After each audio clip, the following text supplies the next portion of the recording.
Hi friends, welcome to my channel. ఏమండి, summer వచ్చేసింది, చాలా హీట్గా ఉంది కదా.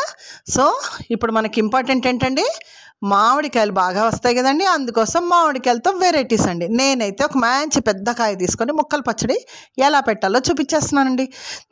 పెద్ద కాయ తీసుకున్నాను, తొక్కు తీసుకున్నాను, చిన్న చిన్న ముక్కల కింద కట్ చేసుకున్నాను. అలాగే ఓ బాండి పెట్టేసుకొని ఓ గుప్పెడు మెంతులు, ఆవాలు వేసుకొని ఆవాలు డ్యాన్స్ చేసేంత వరకు కూడా ఫ్రై చేసేసానండి. ఫ్రై అయిపోయినాయి. ఇప్పుడు దాన్ని మిక్సీలోకి తీసేసుకున్నానండి. ఇది ఒక్కటే పొడి కొట్టుకొని వేసుకోవచ్చండి. కాకపోతే మిగిలిన మనం ఉప్పు కారం వేసేటప్పుడు కలవవేమో అన్న ఉద్దేశంతో నేను అన్నీ కలిపి మిక్సీ చేసేస్తున్నానండి.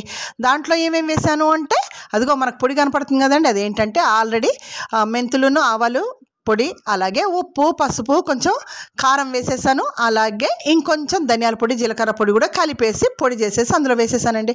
ఇప్పుడు మళ్ళీ బాండి పెట్టేసుకున్నానండి.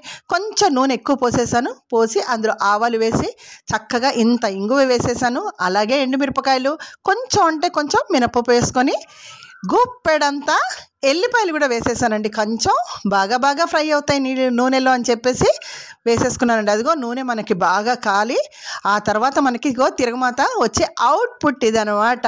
ఓకే, దాని అంతా కూడా కలిపేసి దీంట్లో ఆవకాయ ముక్కల్లో వేసేసానండి. శుభ్రంగా కలిపేసేసుకొని చక్కగా దాన్ని ఒక గిన్నెలోకో, దేంట్లోకో, లేదంటే ఒక టిఫిన్ బాక్స్లో తీసి పెట్టుకొని వేడి వేడి అన్నంలో కలిపి తినడమే మనకి మిగిలింది.